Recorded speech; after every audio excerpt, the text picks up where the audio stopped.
Good morning and happy Friday. Ready for spring break coming soon. Glad everyone's here. My name is Phyllis Newbill. I'm the Associate Director of CENI, the Center for Educational Networks and Impacts, which is one of several centers within ICAT. This morning, a couple of housekeeping things before we get started. We are filming, creating video. Nobody needs to film anymore, but anyway, we're creating video. So what happens this morning is going out on YouTube Live, and will also exist on YouTube afterwards. So just note that is happening.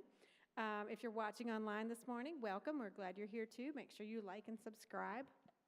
If you're in the room, we hope you'll sign in on the clipboard, which is somewhere in the room. It's back there. Make sure you sign in on that. That's how we justify our donuts and coffee, which is very important. Please do enjoy donuts and coffee.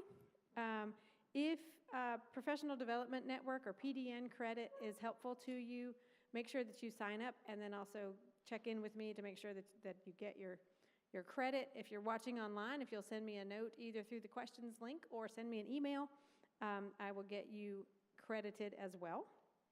In terms of announcements, we have ICAT Day coming up on April 29th. That's the last Monday of classes. And that call for proposals will go out very soon, in the next day or two, I'm hoping, and those proposals will be due the Friday after spring break, so you have the whole of next week. So if you're doing something that combines science, engineering, arts, and design, you're involved in an ICAT funded project, or in a class that is crossing those disciplines and have things to share, we hope you will be part of that amazing day. This morning's any other announcements that I'm missing? Okay, just check it in. All right. This morning's Playdate, each Playdate, we feature some kind of ICAT-related project that's happening. And as I said, we have several of those centers, the Center for Educational Networks and Impacts, Center for the Future of Work, Center for Human-Computer Interaction. Today's Playdate is a CENI Playdate, CENI-related, so I'm going to turn it over to Theo Lim, who's going to introduce the team and talk about this work in Roanoke and youth-centered civic technology, and we love this youth-centered and science-related stuff. Go ahead, Theo.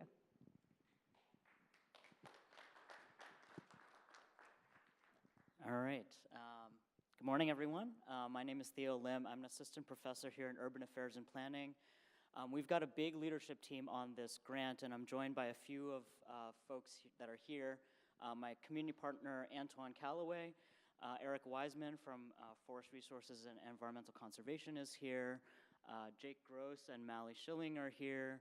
Let's see, who else? I think that's all that are from our project team. But I'll be talking a little bit about our project, which is called the Hope for Heat Resilience Project. And then we've got a longer title, Youth-Centered Civic Technology, Science and Art for Community Heat Resilience. HOPE actually stands for Healing Our People with Empathy, which is an important part of the project. So with global climate change, one of the most direct impacts of that is, of course, rising temperatures, and with that comes heat waves, which are increasing in intensity, duration, and frequency. And we know that heat in Roanoke is already an issue. What you see on the right there is a map of the city of Roanoke overlaid with air temperatures that have been measured across the city on a particular summer day. And you can see that the redder hues correspond with higher temperatures, and the bluer hues with lower temperatures, and that the differential between those can be 10 to 15 degrees Fahrenheit, which can make a huge difference. We believe that there's no such thing as a natural disaster. Like heat waves are often talked about as natural disasters, but really disasters follow from not preparing for natural hazards. Some of those areas that are shown in the deepest red hues are also what you might think of as the most socially vulnerable areas of the city. So we think of risk as a combination of the hazard, the exposure, which we see that those redder areas are also hotter, and social vulnerability, which are compounded by social economic factors. And so we're doing our work mostly in northwest Roanoke, which is some of the hottest areas in the city there, and also has high levels of poverty and associated challenges there, and is largely minority African American neighborhoods. So urban planning, which is the field that I represent, has some approaches to how to deal with hotter temperatures in cities. We also refer to the fact that cities are hotter than the surrounding rural areas as the urban heat island effect. And so we can do things like change the albedo of buildings so that more energy is reflected back into the atmosphere, not held within the materials of the built environment. We can do things like increase greening in the cities so that evapotranspiration, again, takes that energy away from the surface and also provides shade. We can build things like splash pads so that people have ways to cool off within their neighborhood. Preserve urban forests, which again help to regulate some of that temperature, and then build shade structures.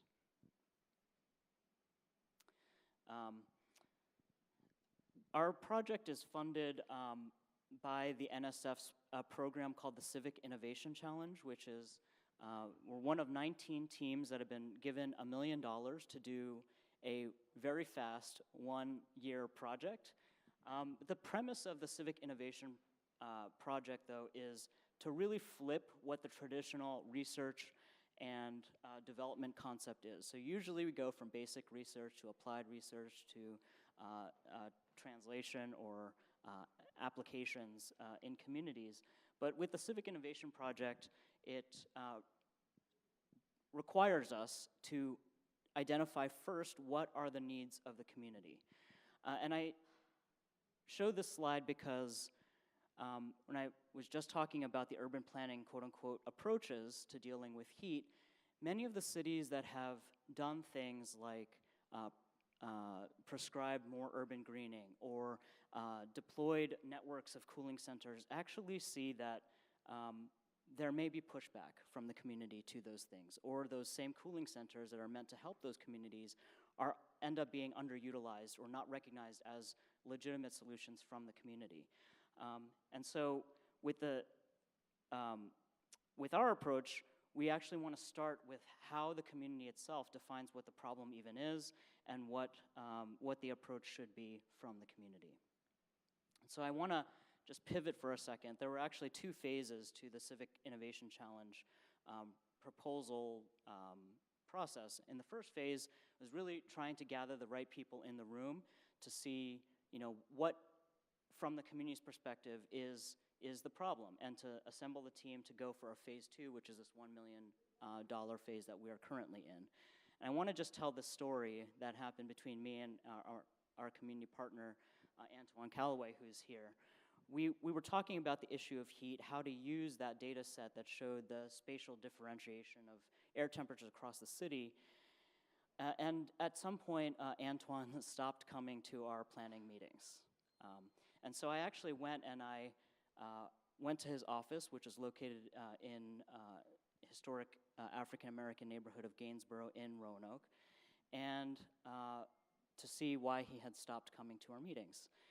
And he, outside his office, was pointing at what you see there is kind of what you might see outside of that area. So this was previously Henry Street. It was referred to as the Black Wall Street of the South before the era of urban renewal in Roanoke. And you can see that there's a lot of kind of underutilized buildings, a lot of empty lots. There are a lot of parking lots around there. And so when I rolled up to Antoine's office, he came down, met me in the parking lot, and he started rattling off all of these names of businesses, of people, pointing at what I saw as an empty lot. And I realized that he literally could see something of his community that I could not see. Those were the names of there were 1,600 families that were displaced during the era of urban renewal in Roanoke. 24 African-American churches, hundreds of Black-owned businesses that are no longer there. And I realized that what you see on the right-hand side is actually a picture of the same view of this street, of Henry Street in Roanoke, pre-urban renewal. And you can see how vibrant it was. It was drawn by a resident of that area by memory. It has jazz clubs, it's got a theater, it's got a hotel there, and you can see all of the life that is on that street. And so as an urban planner, this was very striking because urban planning played a really big role in urban renewal in Roanoke. And so we realized is that there is this huge problem of us as outsiders not being able to see what the community sees of itself. I mentioned urban renewal. We know that urban renewal caused the displacement of hundreds, thousands of families in Roanoke. And we know that there are traumatic, that is a form of trauma, a form of spatial trauma that has happened across many cities in North America. When I talk about trauma, perhaps the first thing that comes to mind is PTSD, right? Somebody comes back from war, they're traumatized. But we also know that issues that are spatial in nature, like substance use, incarceration, policing, community and domestic violence, poverty and homelessness, racism, displacement like that happened through urban renewal, and the policies and state actions and inactions that cause that are also forms of trauma that exhibit themselves in communities in a way that is not dissimilar to PTSD. So when we were thinking about the issue of heat and how we deal with these in these vulnerable neighborhoods, we really had to take a step back to recognize the role that trauma is playing in this community and the complicit role that urban planning has caused in causing that trauma in the first place. Okay, so here is our team's kind of definition of what we mean by trauma-informed and healing-centered planning. So knowing that trauma is there, how do we actually deal with it? We think that there are two parts to this. So first, we think that there are healing effects that can happen if you do planning in an emotionally and culturally sensitive way with those groups that have experienced collective trauma. And then secondly, it's not enough to just to recognize that trauma is there and to be sensitive about it. We want to suggest that actions need to be taken that transform the institutions of planning so that they don't continue to cause harm and also make amends for past harms. So this is for those of you who are not familiar with traditionally how urban planning is conducted, this is kind of the traditional model. You have got an issue that might be defined by experts or the planning department. You assemble data, like not dissimilar to that heat map that I showed earlier, and analyze it. And then you prescribe solutions for communities that increase perhaps their resilience to deal with increased temperatures. And then at step 4, seek input from the community to increase the buy-in to the solutions that are prescribed. So that's pretty problematic, right? That you're only coming to the community at step 4. And then what often happens, frankly, is that you see that there is pushback from the community because they view, given the history of urban planning, they view why you've come up with these solutions in the first place, and there's a lot of distrust because things like urban renewal were actually, at the time, justified by saying that this would benefit the community, right? And obviously did not. And so it's not surprising that the solutions that we might come up with are viewed with that same suspicion and distrust. So this is not an opportunity to be heard and is not an opportunity to heal from some of those traumas of the past. So what our project is kind of through we stepped back from phase 1 and we really broadened what we thought the problem was and how we would involve the community in defining what the solution is. Not only to take a bottom-up approach, so a completely grassroots approach, but to work with a group of people that is often ignored in urban planning, which is youth. And so what you see on the right is kind of our conceptual framework here. So we're starting with really opportunities to broaden what is community resilience and how does the community define it, what the problem is and what potential approaches might be. Through youth arts and spirituality programs, so we've got community-based artists involved, we've got churches involved, youth place-based environmental science programs in which youth are out there measuring temperatures and connecting their lived experience to it.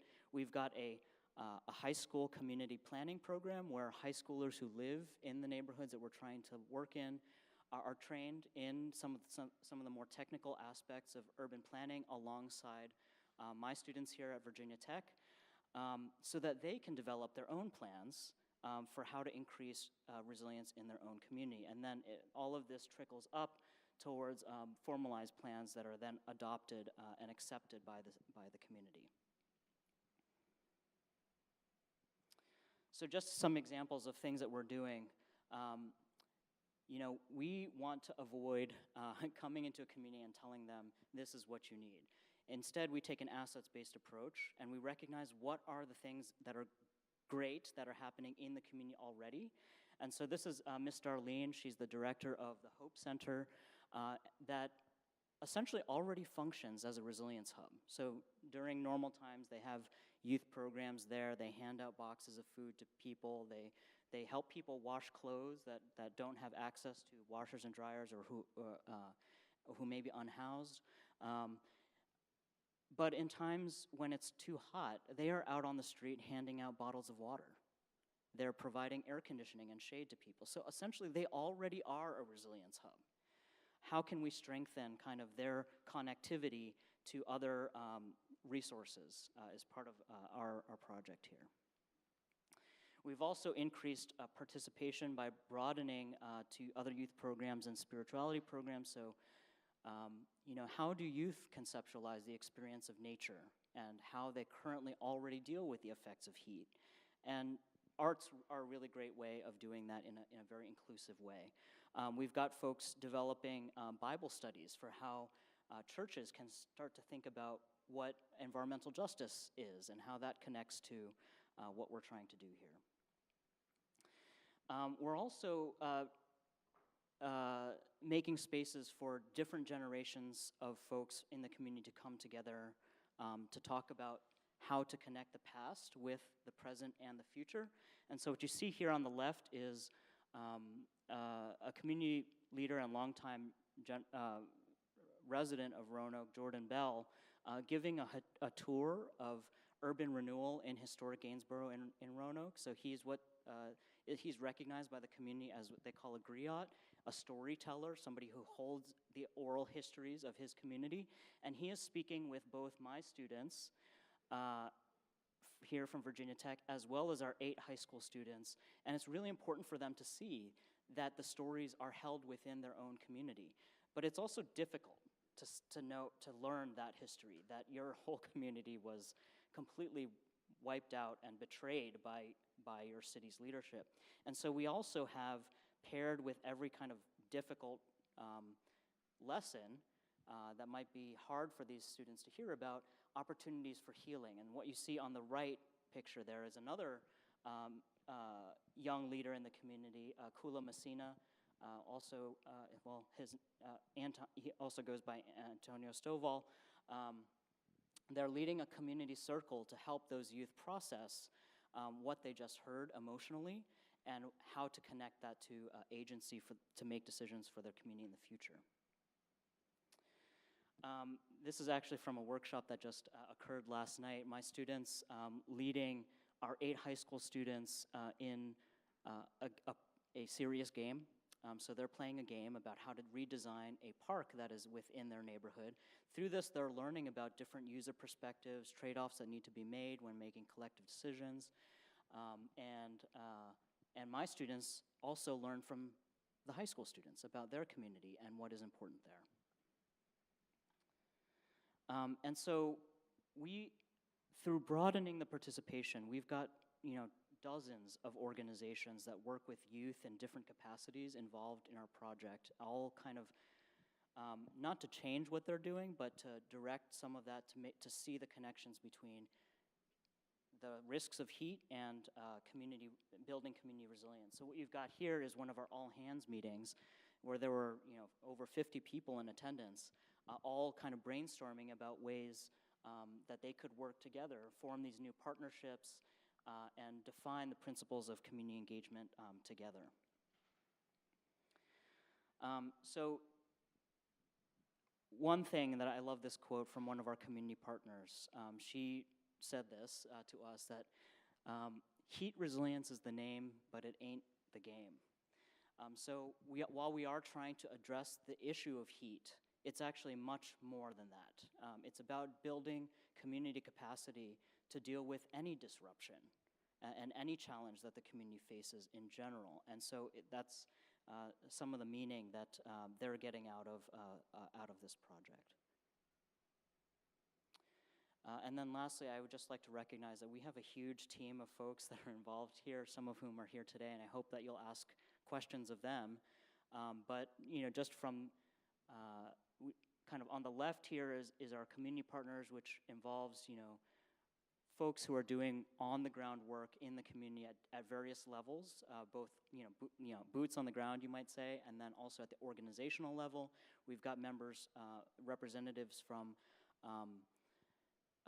the city government as well, and then we have a whole range of expertise, academic and research expertise that are involved as well, including, of course, urban affairs and planning, forest resources, environmental conservation, computer science, and public health, engineering, education, and so really we're trying to build kind of the connectivity between all of these issues that we feel are very relevant with the community. So that's my last slide.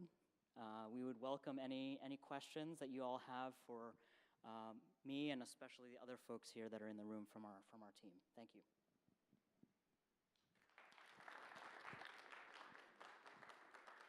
Thank you, Thea. This is fascinating. I love that it is happening right now. I think you were having dinner at D2 last night with high school students on the project. I love it.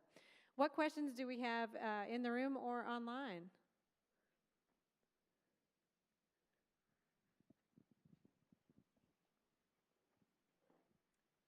With the NSF grant, you had the map with all the different spaces around the nation. Is NSF also encouraging all of those centers to get together and share what they're doing along the way? They are, yes. We had a big project kickoff meeting, which Antoine and I attended a few months ago. And then we also have what they call PI coffees. So this manner of research is very different than how researchers often conduct their projects. And so there's a lot of emotional support that it's very like,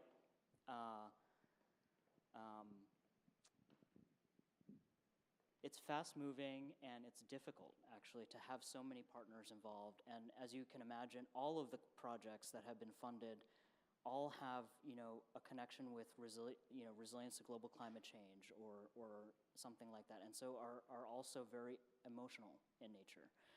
And so it was really helpful to have that network of researchers and community partners that are all going through kind of similar challenges. So yes, they are making spaces for that. Great. I have a related question. There was one dot that was very close to the Roanoke dot. Is that one in West Virginia on that map? Yeah, that one is dealing with community resilience to floods. Nice. Oh, right. Makes sense. What else? Thanks, Theo.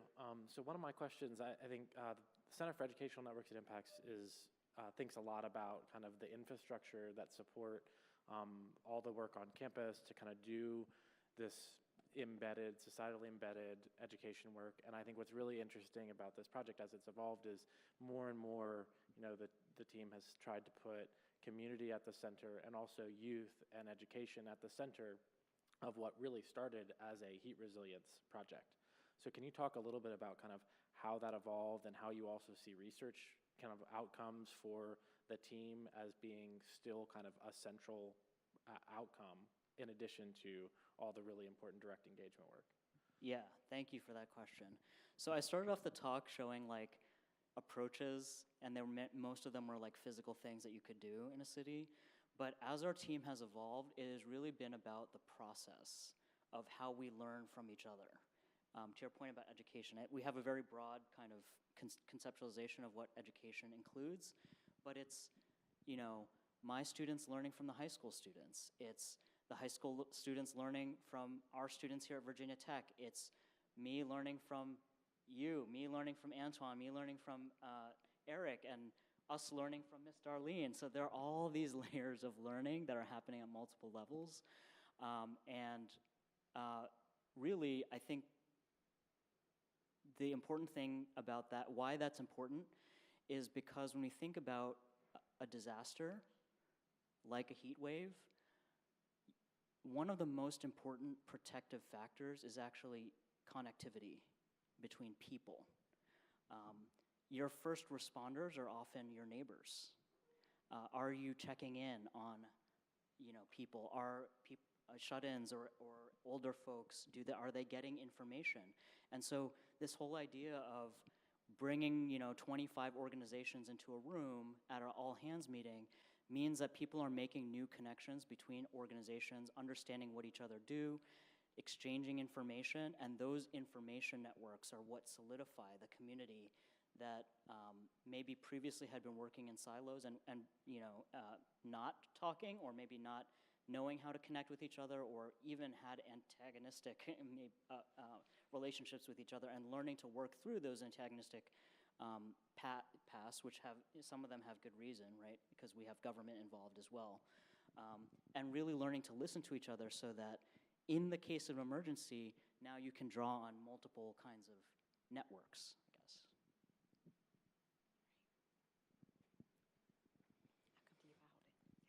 I think this is awesome. I'm curious how you analyze your data. Are they more qualitative or machine learning, textual analysis? What about the sample size? We've got our IRB is like our human subjects IRB protocol is like 60 pages long or something. So there are a lot of components to the types of data that we're collecting. So everything that is produced through the youth arts and spirituality and the environmental science programs that we're doing with the youth are resulting in artifacts, which then go onto a digital hub, which I didn't really talk about today, but it is archived, and those are sources of data that we're analyzing qualitatively. So there's a lot of data there. Also, at each of our all-hands meetings, and maybe Jake and Mally can help me talk about this more, but we're doing repeated measures for everyone who is coming to our 6 all-hands meetings. And so we're asking questions about, okay, what is the problem for you now? What is the problem for you now a month later? Are all of the people who need to be in the room in the room? And so we're tracking kind of as people are forming these new relationships, getting deeper into the project, is there a concept of what resilience even means? What the problem is even, like how the breadth of the problem, is that changing, and how? And then how does that influence their perception of their self and collective efficacy to deal with the problem? So that is also kind of another source of data that we're analyzing.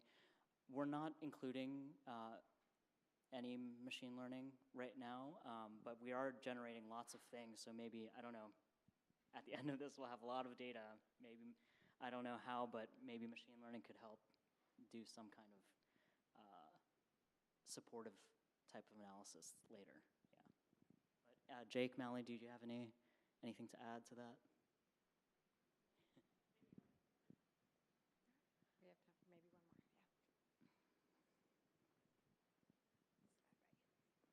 Yeah. Thank you so much.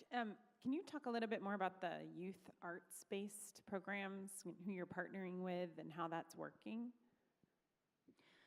Yeah, so Roanoke is actually a leader in this area called, what is the word?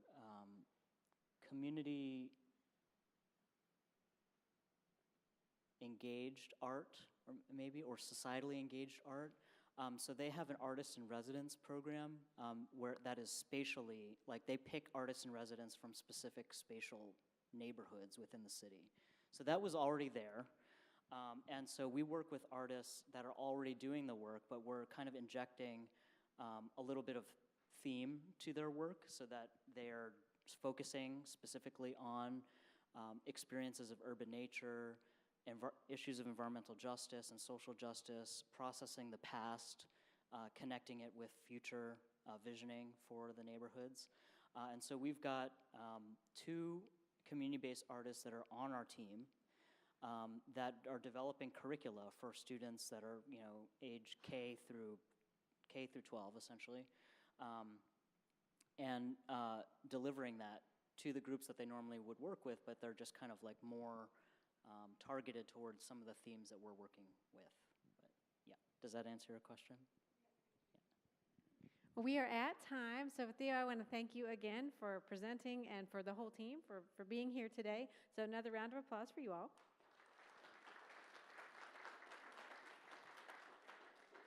And I hope everybody has a great spring break. We will not have a play date next week, so enjoy that break, and we'll see you again in 2 weeks, same time, same place, more donuts. Have a great weekend. Bye, y'all.